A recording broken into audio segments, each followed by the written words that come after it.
1:17 வசனத்தை நாம் வாசிக்கிறோம். ரோமருக்கு எழுதின நிருபம் 1:17 வசனத்தை 7வது எழுத்துக்கள் வாசிக்கிறோம். விசுவாசத்தினாலே நீதிமான் பிழைப்பான் என்று எழுதியிருக்கிறபடி விசுவாசத்தினால் உண்டாகும் தேவ நீதி விசுவாசத்திற்கென்று அந்த சுவிசேஷத்தினால் வெளிப்படுத்தப்படுகிறது. ஹல்லேலூயா. இதே வார்த்தை பழைய ஏற்பாட்டில் இருக்கு. வாசிங்க. ஆபகுக் 2வது அதிகாரம். ஆபகுக் என்ற ஒரு தீர்க்கதரிசன புத்தகம் இருக்கிறது. 2வது அதிகாரம் 4வது வசனத்தை வாசிக்கும்படி கேட்டுக்கொள்கிறேன்.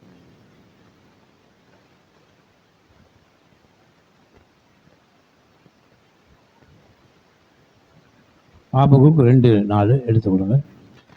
யாராவது மைக்கில் வாசிச்சிங்கன்னா நல்லாயிருக்கும். ஏன்னா மெசேஜில் வந்து நம்ம போடும்போது அந்த நேரம் சைலண்ட்டாக இருக்குது. வாசிங்க. ஆகையால் நியாயப்பிரமாணம் பலனற்றதாகி நியாயம் ஒருபோதும் செல்லாமற் போகிறது. ஆபகுக் 2வது அதிகாரம் 4வது வசனம். 1:4 போட்டிருக்கீங்க. 2வது அதிகாரம் 4வது வசனத்தை போடுங்க.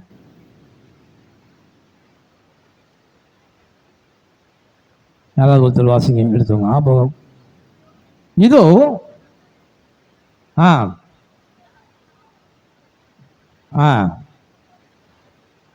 தன் விசுவாசத்தினாலே நீதிமான்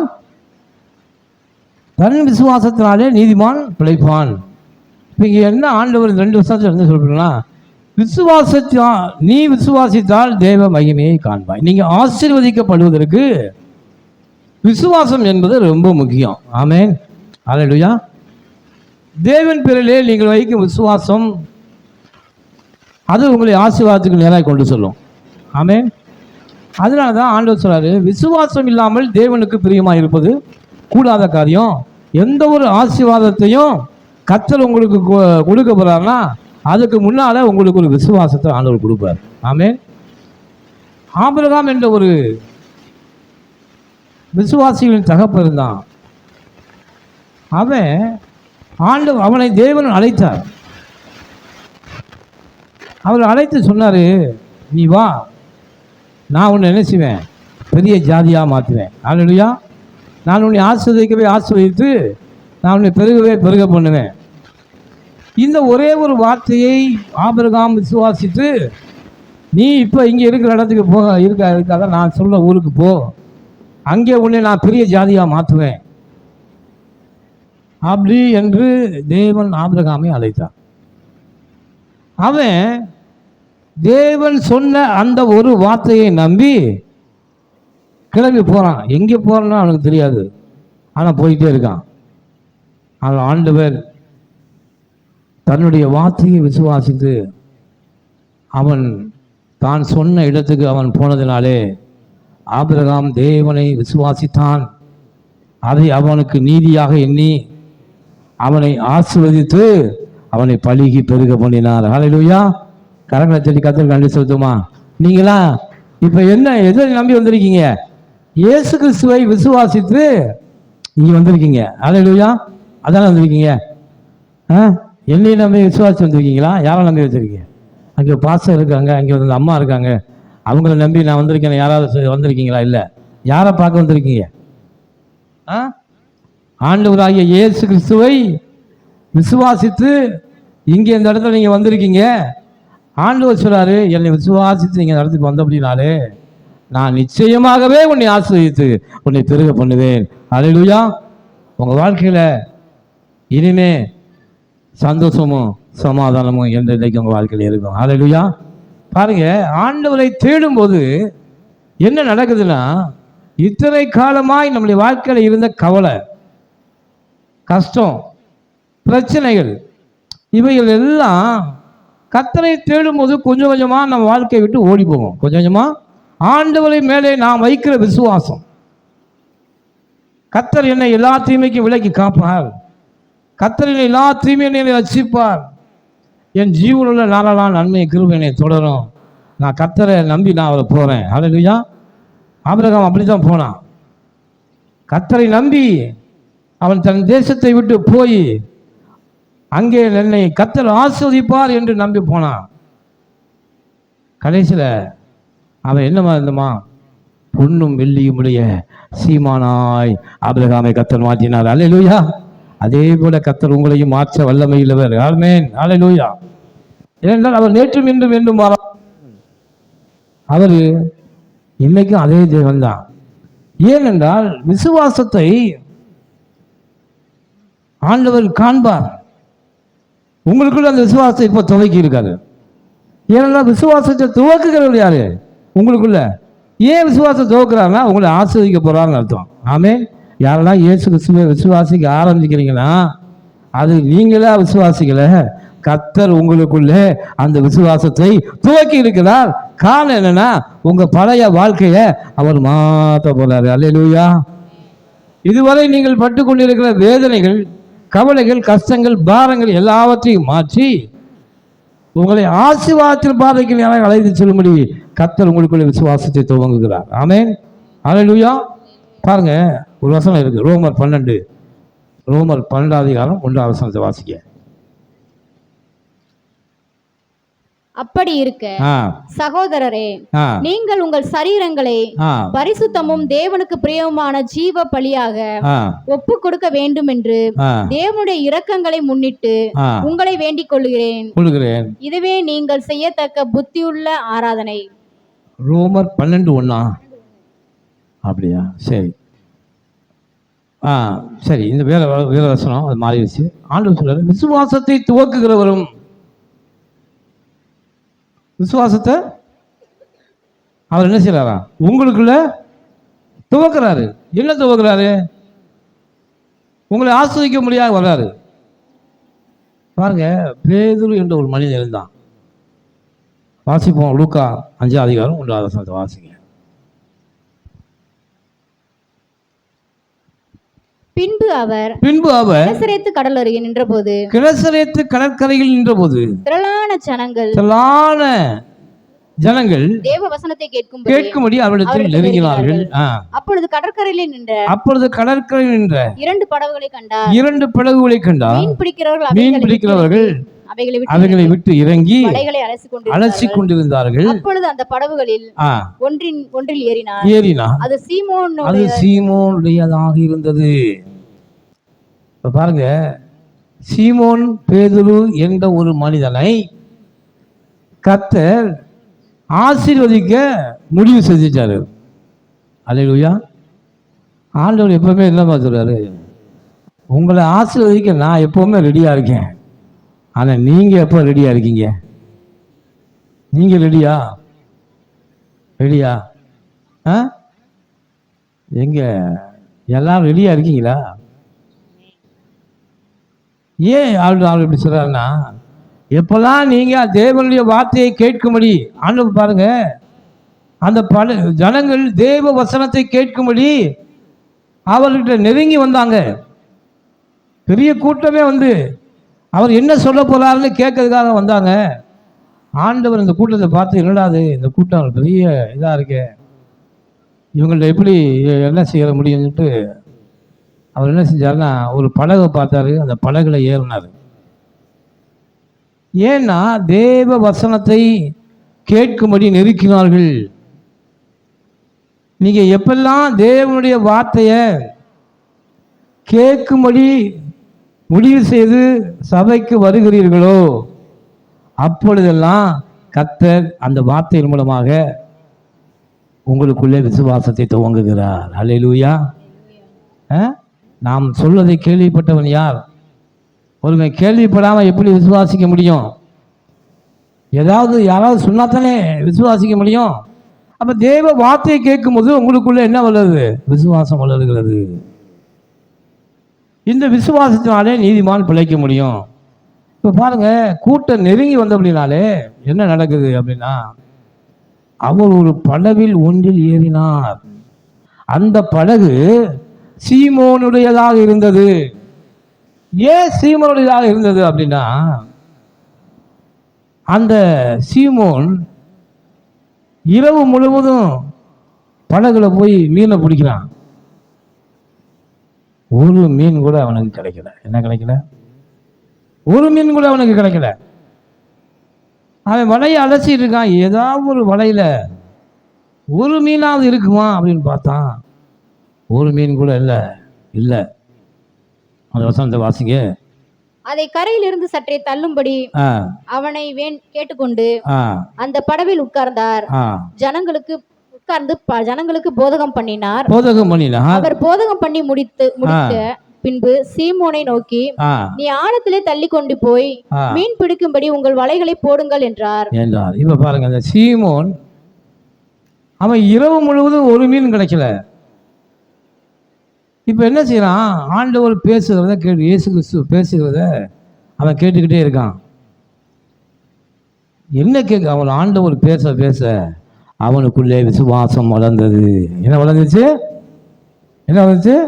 இப்போ தேவனுடைய வார்த்தையை நீங்கள் கேட்க கேட்க கேட்க உங்களுக்குள்ளே விசுவாசம் வரும். விசுவாசம் வளர வளர ஆசீர்வாதம் உங்களுக்கு வந்துக்கிட்டே இருக்கும். அல்லேலூயா. அதுதான் சொல்லுது, விசுவாசத்தினாலே நீதிமான் பிழைப்பான். இந்த விசுவாசம் என்பது என்ன அப்படின்னா, எந்த ஒரு அறிகுறியை, நான் ஆசீர்வதிக்கப்படுவதற்கு எந்த அறிகுறியுமே இல்லை, எந்த சோர்ஸுமே இல்லை. அப்படிதான் சீமோனை ஆண்டவர் என்ன சொன்னாரு? அந்த பேச்செல்லாம் வசனத்தெல்லாம் கேட்டுக்கிட்டு இருந்தார். இப்போ விடிஞ்சிருச்சு. அந்த கடற்கரையில் பாருங்க, இரவில் தான் மீன் பிடிக்க முடியும், பகலில் மீன் பிடிக்க முடியாது. வளையப்பட்டால் மீன் ஓடிடும். ஒரு நாளும் அந்த கடற்கரையிலே பகலிலே யாரும் மீன் பிடித்ததே இல்லை. இப்போ ஆண்டவர் சொல்கிறாரு, ஆழத்தை இப்போ செய்தியெல்லாம் சொல்லிவிட்டு வசனத்தை பேசிட்டு இப்போ சொல்கிறாரு, பேதுருவே, சீமோனே, இப்போ நீ போய் வலைய போடு. அவன் என்ன சொல்கிறான் பாருங்க, அடுத்த வருஷத்தை வாசிங்க. அதற்கு சீமோன், ஐயரே, இரவு முழுவதும் நாங்கள் பிரயாசப்பட்டோம், ஒன்றும் அகப்படவில்லை. ஆகிலும் உம்முடைய வார்த்தையின்படியே வலையை போடுகிறேன். அல்லேலூயா. இப்போ இவன் பேசிக்கிட்டு இருந்ததை கேட்டுக்கொண்டே இருந்திருக்கிறான். அது இந்த வார்த்தை தான் சொன்ன அடையாளம். ஆண்டவர் இயேசு பேச பேச பேச அவனுக்குள்ள என்ன வந்துச்சு? வார்த்தையின் மேலே நம்பிக்கை வந்து விட்டது. என்ன வந்துச்சு? ஆண்டவர் இயேசு கிறிஸ்து சொன்ன வார்த்தையின் மேலே நம்பிக்கை வந்துருச்சு. ராஜ்யத்தின் மேலே நம்பிக்கை வந்துருச்சு. இப்போ என்ன சொல்றான் ஆண்டவர்? இரவு முழுவதும் நாங்கள் எங்கள் வாழ்க்கையில் இரவு முழுவதும் நாங்கள் வலைய போட்டோம், ஒரு மீன் கூட கிடைக்கல. எப்போவுமே மீன் பிடிக்கிற நேரம் இரவு நேரம் அந்த கடற்கரையில். ஆனால் அந்த இரவு நேரம் முழுவதும் பாருங்கள், நம்ம வாழ வேண்டிய வயதில் நாம் எவ்வளவோ கஷ்டப்படுகிறோம், வேதனைப்படுகிறோம், ஆனால் அதில் ஆசீர்வாதமே இல்லை. ஹல்லேலூயா. அநேகர் என்ன சொல்கிறாங்க?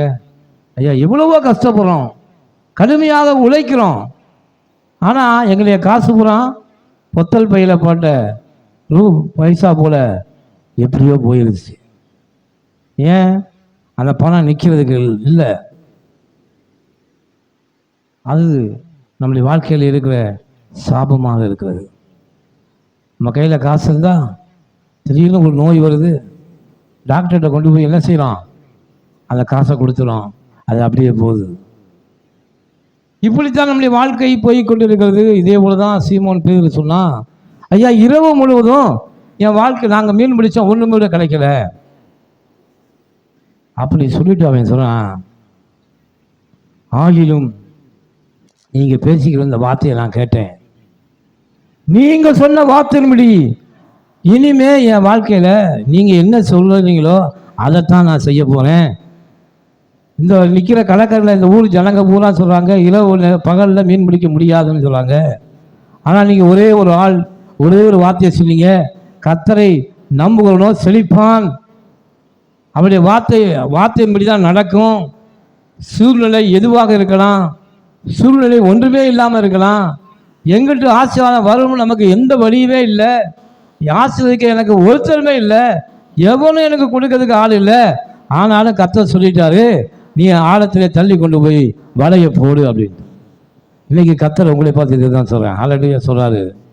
என்ன சொல்கிறார் தெரியுமா? வழிகளே இல்லாத இடத்துல வழியை உங்களுக்காக நான் உண்டாக்குவேன். ஹல்லேலூயா. நான் எப்படி பெரிய ஆளாக வரப்போகிறேன், எப்படி நான் ஆசீர்வதிக்கப்பட போகிறேன், மற்றவர்களை போல எப்படி நான் உயரப்போகிறேன் என்று கவலைப்பட்டு கொண்டிருக்கிறீர்கள். உங்களை பார்த்து சொல்றாரு ஆண்டவரே, நான் சொல்றேன், உங்களை நான் ஆசீர்வதிக்கவே ஆசீர்வதித்து நான் உங்களை பெருக பண்ணுவேன். கரங்களை தட்டி கர்த்தர் கண்டு செலுத்துங்க. வழிகளை இல்லாத இடங்களிலே வழிகளை உண்டாக்குகிற வல்லமையில் தேவனுடைய வார்த்தை, அந்த கர்த்தருடைய வார்த்தை ஆண்டவர் சொன்னதுதான். அந்த வார்த்தை எங்கே கிடைக்கும்? நீங்க வந்து உட்கார்ந்துருக்கிற சபையிலே தேவ வார்த்தை கர்த்தர் உங்களுக்கு பேசுவார். அல்லேலூயா. இந்த வார்த்தையானது உங்களுக்குள்ள போய் அந்த ஆத்மாவில் அது கிரியை செய்யும். அது ஜீவனை உங்களுக்கு கொண்டு வரும். உங்க வாழ்க்கையை புரட்டி போடுகிறது. இத்தனை வருட காலமா உங்க வாழ்க்கையில கவலைகள், வேதனைகள், கஷ்டங்கள், துன்பங்களை நீங்கள் பட்டிருக்கலாம். ஆனால் ஆண்டவர் சொல்றாரு, என்னைக்கு தேவனுடைய வார்த்தையை கேட்கும்படி உன் காதுகளை எனக்கு திறந்தாயோ அன்றிலிருந்து உன் ஆசீர்வாதம் துவங்கிடுச்சுன்னு கர்த்தர் சொல்றாரு. அல்லேலூயா. அப்படித்தான் சீமோன் பேதுரு இரவு முழுதும் மீனை போட்டு ஒரு மீன் கூட அகப்படவில்லை. கவலையோடு வலையை அலசிக்கிட்டு இருந்தான். ஆனால் இப்ப பாருங்க, எத்தனை நூற்றாண்டு காலமா பகல்ல மீன் பிடிக்க முடியாது என்று சொல்லிக் கொண்டிருந்தார்கள். அனைவரும் உங்களை பார்த்து சொல்லியிருப்பாங்க, நீலாம் என்னத்தை வாழ்க்கையில முன்னேற போற, இந்த வேலையை செஞ்சுக்கிட்டு இருக்க, என்ன வாழ்க்கையில முன்னேற போற, நீ எப்படி வாழ்க்கையில முன்னேற முடியும், இவெல்லாம் அவ்வளவுதான், இனிமே உன் வாழ்க்கையில இவெல்லாம் முன்னேற முடியாது என்று அநேக உங்க சொந்தக்காரங்களை உங்களை நினைச்சிருப்பாங்க. அப்படிதான் பேதுரு நினைச்சான். ஆண்டவர் சொன்னாரே, பகல்ல வளைய போல சொன்னாரே, அதை இன்று ஆண்டவர் உங்களோடு பேசுகிறார். ஆண்டவரை நீங்கள் தேடுங்கள். அல்லேலூயா. கர்த்தரை தேடுவதற்கு ஒரு நன்மையும் குறையப்படாது. கர்த்தருடைய வார்த்தை என்னைக்கு உங்க காதில் கேட்க ஆரம்பிச்சிருச்சோ, இந்த வல்லமையில வார்த்தையானது என்னைக்கு உங்க பக்கத்துல வந்துருச்சோ, உங்கள் காதருகே வந்துருச்சோ, அந்த வார்த்தையை புறம்பே தள்ளாதீர்கள். அந்த வார்த்தையை கேளுங்கள். என் வார்த்தையை கேட்டு அதன்படி செய்கிறவன் எவனோ அவனை கண்மலையின் மேல் வீட்டை கட்டின புத்தி உள்ள மனுஷனுக்கு நான் ஒப்பிடுவேன். ஆமென். அல்லேலூயா. கர்த்தர் பேசிக்கிட்டு இருக்கார் உங்களோட. ஒரு நாளிலே கர்த்தர் இப்படித்தான் எங்களோடு பேசினார். அந்த பேசின வார்த்தையை இருதயத்தில் வைத்து தேவனை விசுவாசித்து அவருக்கு எங்கள் வாழ்க்கையை ஒப்பு கொடுத்தோம்.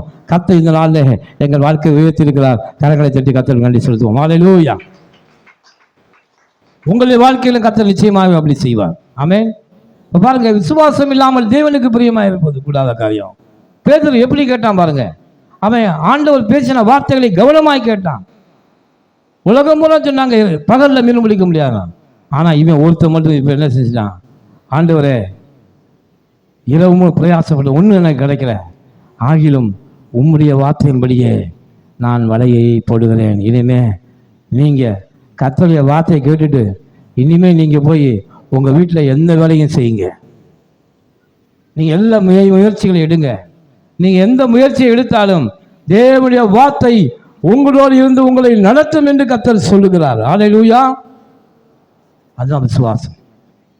உங்க விசுவாசத்தை நீங்க செய்கிற வேலைகள் மேல வைக்காதீங்க. உங்களுக்கு வர்ற வருமானத்தின் மேல வைக்காதீங்க. அவரை நம்பியிருக்கேன், அவர் எனக்கு கொடுப்பாரு நினைக்காதீங்க. வேதம் சொல்லுகிறது, கர்த்தரை நம்புகிறவனோ செழிப்பான். அல்லேலூயா. நீங்க கர்த்தருடைய வார்த்தையை கேட்டு வீட்டுக்கு போங்க. உங்க கையின் பிரயாசங்களை கர்த்தர் இனிமேல் ஆசிரிக்க போகிறார். அல்லேலூயா. அமிக்கி குலுக்கி சரிந்து விழுமுடி நன்றாயின் மொழியிலே அளந்து போடுவார்கள். தேவனுடைய வார்த்தை உங்க உள்ளத்துல இருக்கும்போது உங்களுக்கு யாருமே எந்த கடனும் கொடுக்க மாட்டோம்னு சொன்னவங்க கூட உங்களை கூப்பிட்டு உங்களுக்கு கையில அந்த கடனை, நீயோ அநேக ஜாதிகளுக்கு கடன் கொடுப்பாய், நீயோ கடன் வாங்காது இருப்பாய். அல்லேலூயா. ஆமென். அனுகூலங்களை உண்டாக்குற தேவனுடைய வார்த்தை தான், வார்த்தை மேலே வைக்கிற விசுவாசம் தான். அந்த வார்த்தையை நீங்கள் கேட்டு கேட்டு கேட்டு கேட்டு அந்த ஆத்மாவிலே அந்த விசுவாசத்தை நீங்கள் என்ன செய்யணும், பெருக்கிக்கிட்டே இருக்கணும். அல்லேலூயா. கர்த்தர் மேலே வைக்கிற விசுவாசத்தை நீங்கள் பெருக்கிக் கொண்டே இருக்கும்போது நீங்கள் நினைக்கிற காரியங்களை கர்த்தர் உங்களுக்கு வாய்க்க பண்ணுவார். ஆமென். அல்லேலூயா. அதனால பாருங்க, அவன் அதற்கு உங்களுடைய வார்த்தையின்படியே நான் வலையை போடுகிறேன். இப்போ என்னைக்கு தேவனுடைய வார்த்தையை கேட்டு அது மாதிரி நடக்க ஆரம்பிச்சிட்டீங்களோ அப்பொழுது இருந்து நீங்கள் எதிர்பார்க்காத காரியம், இயற்கைக்கு அப்பாற்பட்டமான காரியம், எங்கள் வாழ்க்கை இனிமே எங்கள் வாழ்க்கை இதெல்லாம் நடக்காதுங்க அப்படின்னு நீங்கள் முடிவு செஞ்ச காரியத்தை எல்லாவற்றையும் கர்த்தருடைய வார்த்தை உங்களுக்கு உருவாக்கி கொடுக்கும். அல்லேலூயா. அடுத்த வசனத்தை வாசிங்க. அந்தபடி அவர்கள் செய்து தங்கள் வலை கிழிந்து போகத்தக்கதாக மிகுதியான மீன்களை பிடித்தார்கள். அல்லேலூயா. 2 படகுகள் அமிழத்தக்கதான மீன்களை பிடித்தார்கள் என்று பார்க்கிறோம். ஏனென்றால் இந்த பேதுரு சூழ்நிலையை நம்பிக்கிட்டு இருந்தான். பகல், ஐயோ இரவு இல்லை பகலா இருக்கு, மீன் பிடிக்க முடியாது. அப்படியே மீன் கிடைச்சாலும் இவ்வளவு மீன் கிடைக்குமா? ஆனா அவன் தேவன் பேசின வார்த்தைகளை கேட்டு கேட்டு கேட்டு கேட்டு அற்புதத்தையும் அதிசயங்களையும் ஆண்டவர் நமக்கு கொடுக்க முடியும் என்று நம்பினா. இப்போ பாருங்க, பகல் நேரத்திலேயே எதுவுமே கிடைக்காத காலங்களிலும் பஞ்ச காலத்தில் கூட கர்த்தர் உங்கள் வாழ்க்கையை ஆசீர்வதித்து செழிப்பாக மாற்ற வல்லமையில தேவன். ஆமென். ஹல்லேலூயா. கர்த்தருடைய வார்த்தை அதை செய்யும். அதனால தான் நீங்கள் இந்த வார்த்தையை கேட்க வரணும். ஆண்டவரை இயேசு பேசின வார்த்தையை நீங்கள் கேட்க வரணும். இந்த வார்த்தையில் தான், ஏன்னா அந்த வார்த்தையின்படி நான் வலையை போடுகிறேன், இனிமேல் இந்த வார்த்தையின்படி என் வாழ்க்கையை நான் அமைத்துக் கொள்ளப் போகிறேன் என்று யார் தீர்மானிக்கிறார்களோ அவருடைய வார்த்தையிலே கர்த்தர் செழிப்பை கொடுக்க போகிறார். ஹல்லேலூயா. செழிப்பை உண்டாக்குவார். ஆமென். ஏனென்றால் கர்த்தருடைய வார்த்தைக்கு ஒரு வல்லமை இருக்கு. வாசிங்க, ரோமருக்கு எழுதின நிருபம் 4ஆம் அதிகாரம் 18வது வசனத்தை வாசிங்க. ரோமர் 4:18. இன்னைக்கு கொஞ்சம் லேட்டாக ஆரம்பித்தோம், அதனால் கொஞ்சம் லேட்டாக முடிக்கிறோம். கரண்ட் இல்லாதனால லேட்டாக ஆரம்பிச்சிட்டோம். உன் சந்ததி இவ்வளவா இருக்கும் என்று சொல்லப்பட்டபடியே தான் அநேக ஜாதிகளுக்கு தகப்பனாவதை நம்புகிறதற்கு ஏது இல்லாதிருந்தும் அதை நம்பிக்கையோட விசுவாசித்தான். அல்லேலூயா. ஆபிரகாமுக்கு ஒரு குழந்தை கூட இல்லை. ஆனா ஆண்டவர் அவனை பார்த்து என்ன சொல்றாரு தெரியுமா? உன் சந்ததி இவ்வளவாக இருக்கும். கர்த்தருடைய வார்த்தை. ஆபிரகாமுக்கு ஒரு குழந்தை கூட இல்லை. ஆனா ஆண்டவர் ஆபிரகாமை பார்த்து என்ன சொல்றாரு? நீ அநேக ஜாதிகளுக்கு தகப்பனா மாறப்போற. அல்லேலூயா. உங்கள்கிட்ட ஒரு பைசா கூட இல்லை, ஒரு காசு பணம் எதுவுமே இல்லை. ஆனா ஆண்டவர் உங்களை பார்த்து சொல்லுவாரு, உன்னை ஐஸ்வர்ய சம்பளனாக நான் மாற்ற போறேன். ஆமென். இப்ப இந்த வார்த்தையை நம்புவீங்களா? உங்க சூழ்நிலையை நீங்க பார்ப்பீங்களா? என்னடா அரிசி டப்பாவில் அரிசியே இல்லை, ஆனா இவர் என்ன சொல்றாரு? உன்னை பெரிய ஐஸ்வர்யனாக மாற்ற போறேன்னு சொல்றாரு. ரொம்ப டூப் விடுறாளோ? அப்படிதான் நினைப்பீங்களா? அப்படிதான் நினைப்பீங்களா? என்னடா பெட்டியில் ஒரு பணம் இல்லை, மிஞ்சி போனால் 50, 100, 200 தேரும். ஆனால் இவர் என்னை பெரிய கோடீஸ்வரனாக மாற்ற போகிறேன்னு சொல்கிறார். அப்படின்னா நாம் என்ன செய்வோம்? உள்ளத்தில் என்னடா இப்படி சொல்கிறாரு, சந்தேகப்படுவோம். அப்படிதானே? சந்தேகப்படக்கூடாது. சந்தேகப்படுகிறவன் காற்றினால் அடிபட்டு அலைகிற கடலின் அலைக்கு ஒப்பாக இருக்கிறான். கடலில் நீங்கள் அலையை பார்த்தீங்கன்னா போகவும் வரவும் நிலையான ஒரு இடத்துல இல்லை. அதனால் நீங்கள் சந்தேகப்பட்டீங்க, வாழ்க்கை இனிமேல் நான் எங்கே முன்னேற போகிறேன், ஏதோ வெந்ததை தின்று விதி வந்தால் சாபம் அப்படின்னு இருக்கேயா அப்படின்னு சொல்லுவாங்க. சில பொம்பளை எல்லாம் கேட்டோம்னா, ஏதோ இருக்கிற வரைக்கும் இருப்பேன்யா, என்னைக்கு அவர் கூப்பிட்றாரோ நான் போயிடுறேன் அப்படின்றாங்க. இப்படி இருந்தால் என்னைக்கு வாழ்க்கையில் நீங்கள் முன்னேறி நீங்கள் என்னைய பெரிய வீடை கட்டி வாசலை கட்டி நீங்கள் எப்படி உங்கள் வாழ்க்கையில் நீங்கள் முன்னேற போகிறீங்க? உங்கள் மனது எதை சொல்லுகிறதோ அது உங்கள் சரீரம் ஒத்துழைக்கும்.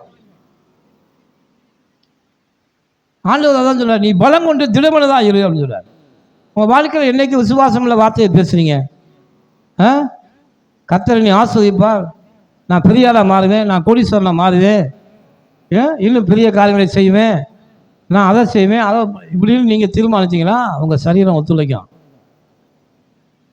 இதெல்லாம் என்னங்க முடியாதுங்க, அதை நீங்கள் வேறு போங்க அப்படின்னு சொல்லிட்டீங்கன்னா அடுத்த நாளே உங்களுக்கு ஒரு குளிர் காய்ச்சல் வந்துடும், ஹாஸ்பிட்டலில் கொண்டு போய் உங்களுக்கு ஊசியை போட வேண்டியதான், ஒரு வழி இல்லை. ஏன்னா உங்கள் மனசு சொல்லதான் உங்கள் சரீரம் செய்யும். அதானே? நீங்கள் எதை உங்கள் கையில் நீங்கள் எதாவது எடுக்கணும்னா மூளை ஆர்டர் போட்டால் தான் நான் கை எடுக்கும். அதே போல் நீங்கள் சொல்லுகிற வார்த்தையில் தான் உங்கள் வாழ்க்கையே அடங்கியிருக்கு. அல்லேலூயா. அதனாலதான் கர்த்தர் என்ன சொல்றாரு, ஆபிரகாமே நீ அநேக ஜாதிகளுக்கு தகப்பனாக மாற போற. ஆனா வேதம் சொல்லுது அவனுக்கு நம்புவதற்கு எதுவுமே இல்லை, எந்த அறிகுறியுமே இல்லை. ஆனாலும் ஆபிரகாம் தேவனை விசுவாசித்தான். அன்பு தேவனுடைய பிள்ளைகளை, உலகத்தில் அவங்க சொல்லாங்க இவங்க சொல்லாங்கன்னு அந்த வார்த்தையை ஒரு நாள் நம்பாதீங்க. அம்மா இந்த வியாதியெல்லாம் சுகமாக முடியாதுமா அப்படின்னு யாராவது சொன்னாலும் அதை நம்பாதீங்க.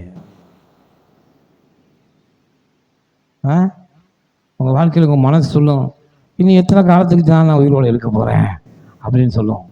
அதை நீங்கள் ஒரு நாள் நம்பாதீங்க.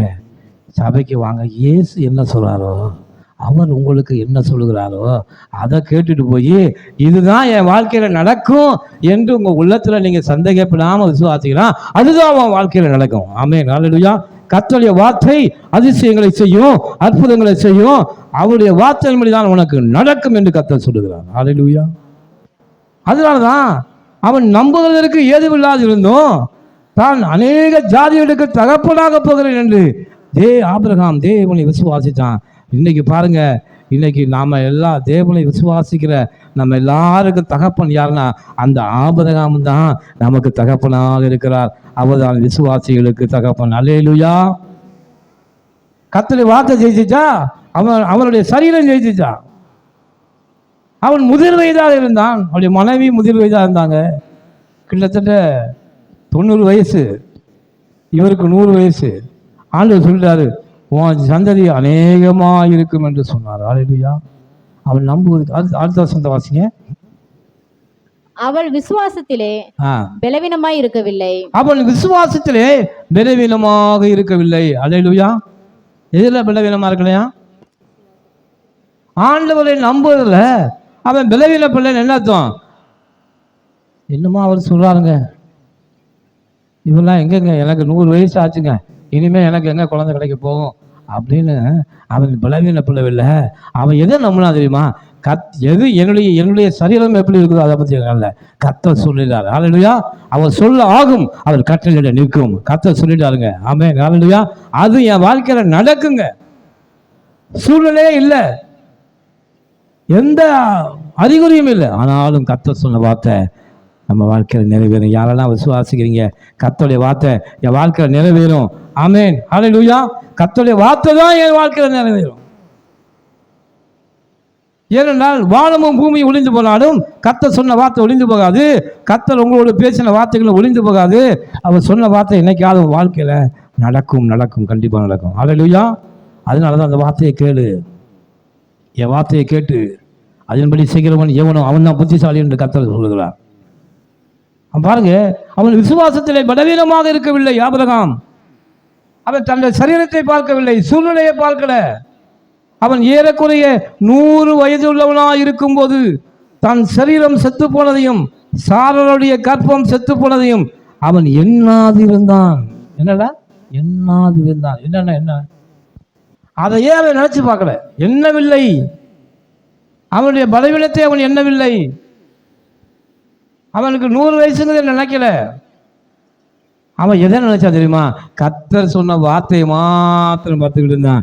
இன்னைக்கு ஆண்டவர் உங்களோட பேசுகிறார், கர்த்தருடைய வார்த்தையை மாத்திரம் நீங்கள் பிடிச்சுக்கோங்க. நான் சொன்னேன், இன்னைக்கு கர்த்தர் உங்களை ஆசிரியக்கவே ஆசிரியத்து உங்களை பழிவு பெருக பண்ணுவார். கரங்களை தட்டி கர்த்தர் நன்றி செலுத்துவான். ஹல்லேலூயா. இந்த வார்த்தையை கேட்டுட்டு வீட்டுக்கு போங்க. கர்த்தர் உங்கள் வாழ்க்கையில வழிகளை திறப்பார். அழைக்கப்பட்ட வழிகளை கர்த்தர் உங்கள் வாழ்க்கையில திறக்க போறாரு. ஹல்லேலூயா. அவர் வெண்கல கதவுகளை உடைத்து இருப்பு தாழ்பாளர்களை முறியடித்து ஒளிப்படத்தில் இருக்கிற பொக்கிஷங்களை உனக்கு முன்னாடி கொண்டு வந்து கொட்டுவாருங்க. அல்லேலூயா. அதுதான் ஆண்டவராகிய இயேசு கிறிஸ்து. வாழ்க்கையில அதுவரைக்கும் கஷ்டத்தோடு கவலையோடு பிரச்சனையோடு வாழ்ந்த அந்த சீமோன் பேதுரு ஆண்டவர் அவனை தேடி வந்தார், விசுவாசத்தை துவக்கிறாரு. பாருங்க, ஏன் அவன் பிள்ளைகளை ஏறினாரு? அநேக பிள்ளைகள் இருந்தது. ஆண்டவர் தீர்மானிச்சாரு, பேதுருவை இன்னைக்கு பெரிய கோடீஸ்வரனா மாற்ற போறேன். இன்னைக்கு ஆண்டவர் தீர்மானம் சொல்றாரு பாருங்க. ஹல்லேலூயா. அவரை தேடி வந்திருக்கீங்க. இன்னைக்கு ஆண்டவர் சொல்றாரு, உங்களுக்குள்ள விசுவாசத்தை துவக்க போறாரு, உங்க எல்லாரையும் கோடீஸ்வரனா மாத்துவாரு. கரங்களை தட்டி கர்த்தருக்கு நன்றி செலுத்துங்க. இதை நான் சொல்லல, ஆண்டவர் சொல்லுகிறார். ஏன்னா அவருடைய வார்த்தை ஒரு நாள் ஒழிஞ்சு போகாது. ஏன்னா கர்த்தருடைய வார்த்தையின்படி தான் உலகம் பூரா நடந்திருக்கு. இந்த வானம் பூமி எல்லாத்தையும் கர்த்தருடைய வார்த்தை தான் உண்டாக்கி இருக்கிறது. வானம் உண்டாக கிடவுது, பூமி உண்டாக கிடவுது, சூரியன் உண்டாக கிடவுது. கர்த்தர் பேசினார், அந்த வார்த்தையின்படி எல்லாம் உண்டானுச்சு. அதே வாயிலிருந்து தான் கர்த்தர் சொன்னாரு, உன்னை ஆசீர்வதிக்கவே ஆசீர்வதித்து உன்னை பெருகவே பருக பண்ணுவேன். ஹல்லேலூயா. நீ அநேக ஜாதிகளுக்கு தகப்பனாக போற. கரங்களை தட்டி ஆண்டவருக்கு நன்றி செலுத்துங்கள். அநேகருக்கு நீங்க கடன் கொடுக்க போறீங்க, நீங்க ஒண்ணுமே கடன் வாங்க மாட்டீங்க. இதுதான் தேவன் வாயிலிருந்து வருகிற நல்ல வார்த்தை. சில ஆளுக்கு பாருங்க, யாராவது அங்கே அவங்க அந்த அங்கே ஆக்சிடென்ட் ஆகி இறந்துட்டாங்களாம்ல, அது ரொம்ப இன்ட்ரெஸ்டாக கேட்டுக்கிட்டு இருப்பாங்க. அப்படியா, எப்படி இறந்தாரு, வாங்க உங்களை லாரியில் ஏற்றி காட்டுறேன் அப்படின்னு சொல்லணும். தீய வார்த்தைகள், தீய கெட்ட சம்பவங்கள் இதெல்லாம் பேசுறத நீங்கள் என்ன செய்யக்கூடாது, கேட்கக்கூடாது. கெட்ட சம்பவங்களை எல்லாம் கேட்கக்கூடாது. கர்த்தர் இங்கே பேசுகிற வார்த்தையை மட்டும் உள்ளத்தில் வச்சுங்க. ஹல்லேலூயா. ஏனென்றால் அவர் வார்த்தையின்படி உங்களுக்கு நடக்கும். ஆமென். ஹல்லேலூயா. பாருங்க, அவன் விசுவாசத்திலே பலவீனமாக இருக்கவில்லை. அவன் சொன்னான், அவன் எண்ணாதிருந்தான், தன்னுடைய சூழ்நிலைகளை பார்க்கல. கர்த்தருடைய வார்த்தை. அடுத்த வசனத்தை வாசிங்க, 20 வசனம். தேவனுடைய வாக்குத்தத்தத்தை குறித்து அவன் அவிசுவாசமாய் சந்தேகப்படாமல். சந்தேகப்படக்கூடாது. ஹல்லேலூயா. இங்கே ஆண்டவர் பேசினாங்க, வார்த்தையை கேட்டுட்டு போய், ஆமாம் அவருக்கு என்ன, அவர் வாட்டில் பேசிட்டு போவார், இங்கே நான் படுற கஷ்டம் எனக்கு இல்லை தெரியும் அப்படின்னு நீ வீட்டில் போய் புலம்பக்கூடாது. கர்த்தர் பேசினா அந்த ஆபிரகாம் சொன்னா பாருங்க, தேவன் அவனுக்கு தந்த வாக்குத்தத்தத்தை குறித்து அவன் அவிசுவாசமாய் சந்தேகப்படாமல். வாசிங்க 21. தேவன் வாக்குத்தத்தம் பண்ணினதை நிறைவேற்ற வல்லவராய் இருக்கிறார் என்று முழு நிச்சயமாக நம்பி தேவனை மகிமைப்படுத்தி விசுவாசத்தில் வல்லவனானான். கரங்களை ஆண்டவருக்கு நன்றி செலுத்துங்க. ஹல்லேலூயா. கர்த்தருடைய வார்த்தை வாழ்க்கை நிறைவேறப் போகிறது என்று நம்புங்கள். ஹல்லேலூயா. விசுவாசால நீதிமான் பிழைப்பான். உங்களுக்குள்ள ஆண்டு விசுவாசம் துவங்கி இருக்காரு. விசுவாசம் இல்லாமல் தேவனுக்கு பிரியமா இருப்பது கூடாத காரியம். இன்னைக்கு சொல்ல கேளுங்க, இங்கே உட்கார்ந்து இருக்க ஒவ்வொரு பிள்ளைகளை மேலும் கர்த்தர் விசுவாசத்தை துவங்கி இருக்கிறார். ஹல்லேலூயா. அதை ஏன் துவங்கிட்டாலே ஆண்டவர் முடிப்பாருங்க. அவர் சொல்லியும் செய்யாதிருப்பாரோ? தான் சொன்ன காரியத்தை நிறைவேற்றாம அவர் ஒரு நாளும் தூங்கவும் மாட்டாரு, உறங்கவும் மாட்டார். நீங்க வீட்டில் போய் குறை ரேட்டு தூங்கலாம், ஆனால் ஆண்டவர் எல்லாம் வெளிப்பட்டவர்னா அவர் தூங்கவே மாட்டார். ஹல்லேலூயா. இதோ இஸ்ரவேலை காக்கிறவர் உறங்குவதும் இல்லை தூங்குவதும் இல்லை. பாருங்க, ஆண்டவர் சொன்னார், தேவன் வாக்குத்தத்தம் கொடுத்தாரு, உன்னை நான் மீட்டு கொண்டேன். இந்த வருஷத்தில் ஆண்டவர் சொன்னாரு, பயப்படாதே, உன்னை மீட்டு கொண்டு இருக்கிறேன். என்ன மீட்டுட்டாரு? கவலையிலிருந்து, கண்ணீரிலிருந்து, வேதனையிலிருந்து, உன் வெட்கத்திலிருந்து. அநேக சமயங்களை வெட்கப்பட்டு நின்று இருக்கிறோம். அந்த இடத்திலிருந்தெல்லாம் கர்த்தர் உன்னை தூக்கி இந்த வருஷத்தை எடுக்க போறாரு. ஹல்லேலூயா. இந்த 2020 வருஷத்துல முதல் ஆராதனைக்கு வந்திருக்கிற கர்த்தர் உங்களோடு பேசி கொண்டிருக்கிறார். இந்த வருஷம் உங்களுக்கு ஒரு நன்மையான வருஷமாக கர்த்தர் உங்களை மாற்றப் போகிறார். ஹல்லேலூயா. இந்த வருஷத்துல கர்த்தர் உன்னை செழிப்பை காண போகிறார். இந்த வருஷம் உங்களுக்கு எல்லாம் ஒரு விடுதலை வருஷம், ஒரு யூபிலி வருஷமாக கர்த்தர் உங்களை இழந்து போனதை தேடவும் ரட்சிக்கவும் அந்த தேவன் இழந்து போன சகலவற்றையும் திருப்பி உன் கையில கொடுக்க போறாரு. ஆண்டவருக்கு கரங்களை தட்டி நன்றி செலுத்துங்க. ஹல்லேலூயா. இந்த வருடம் நமக்கு தோல்வியின் வருடமே இல்லை. தேவனுடைய வார்த்தையை யாரெல்லாம் விசுவாசித்து அவர் சொன்னபடி நடக்குங்க. அது வேற என்ன சொல்றது? தேவன் சொன்ன வார்த்தையை அதை நிறைவேற்ற வல்லவராக இருக்கிறார். எப்படி இருக்காரா? வல்லவராக இருக்கிறார். அவர் வல்லவர். என் மேய்ப்பர் உயிரோடு இருக்கிறார். யோபு சொன்னான். அவர் என்னை விட்டுட்டு எங்கேயும் போகலையா? அவர் செத்து கூட போகலையா? அவர் செத்தாலும் உயிரோடு இருந்துச்சு வந்துட்டாரியா? அவர் இனிமே சாக மாட்டாரியா? அவர் உயிரோடு இருக்கிற வரைக்கும் என் உயிரை எவனும் எடுக்க முடியாது. கரங்களை தட்டி கர்த்தருக்கு நன்றி செலுத்துங்க. ஹல்லேலூயா. எவனும் என்னை அவருடைய கரத்திலிருந்து பறித்துக் கொள்ள முடியாது. ஏன்னா அவர் உயிரோடு வந்துட்டாரியா, என்னை பாதுகாக்கிற உயிரோடு வந்துட்டாரு. இனிமே என் உயிரை, என் ஜீவனை எந்த பிசாசும் என்னை விட்டு எடுத்து போடவே முடியாது. ஹல்லேலூயா. அதனால யோபு சொன்னா, என் மீட்பர் கடைசி நாள்ல உயிரோடு இருக்கிறாருங்க. அது என் மீட்பர் கடைசி நாள்ல அவர் பூமியின் மேல நிற்பாரு. ஹல்லேலூயா. நீ உங்களை மீட்டுக்கொள்ள வல்லமையுள்ள தேவன். அவன் சொல்றான் வல்லவர். அவர் சொன்ன வார்த்தை நிறைவேற்ற அவர் சாதாரண பலவீனமான ஆள் கிடையாது. அவர் வல்லவர் என்று முழு நிச்சயமாய் தேவனை அவன் நம்பினான். அதனால தேவனை மகிமைப்படுத்தினான். ஹல்லேலூயா. மகிமைப்படுத்தி விசுவாசத்தில் வல்லவனானான். ஆமென். ஹல்லேலூயா. அதனால ஆண்டவர் இப்போ பேசின வார்த்தையெல்லாம் கேட்டுட்டு போய் இந்த காலை வாங்கி இந்த காலை விட்டுறாங்க. ஹல்லேலூயா. என் தேவன் பேசின வார்த்தைகள் எல்லாம் ஒரு நாள் ஒழிந்து போகாது. வானமும் பூமியும் ஒருவேளை என்னைக்காவது ஒழிந்து போயிடும். ஆனால் அந்த கர்த்தருடைய வார்த்தை மட்டும் என்னைக்கும் ஒழிந்து போகாது. அது உங்கள் வாழ்க்கையில் நிலைநிற்கும் என்று கர்த்தர் சொல்லுகிறார். ஹல்லேலூயா. அது உங்கள் வாழ்க்கையில் அவர் சொன்னபடி செய்வார். அவர் சொல்லியும் செய்யாதிருக்க மாட்டார். ஆமென். ஹல்லேலூயா. அதனால இன்றைக்கு ஆண்டவர் கூட பேசுகிறார். இன்றைக்கு இந்த வார்த்தையை கேட்ட எல்லாரையும் இந்த வருஷத்துல நன்மையும் சிறுவையும் செழிப்பையும் கர்த்தர் கொடுக்க போகிறார். ஹல்லேலூயா. அதனால ஆலோசனை பயப்படாது, உன்னை மீட்டு கொண்டேன். சகலவற்றில் இருந்தோம், எல்லா பிரச்சனையில் இருந்தோம். இந்த 24ஆம் வருஷம் ஒரு மீட்பின் வருஷமாக கர்த்தர் நமக்கு வாக்குத்தத்தம் பண்ணியிருக்கிறார். அவர் நிறைவேற்ற வல்லமை உள்ளவர். கண்களை மூடி நாம் ஜெபிப்போம். ஹல்லேலூயா. ஆண்டவரே துதிக்கிறோம்.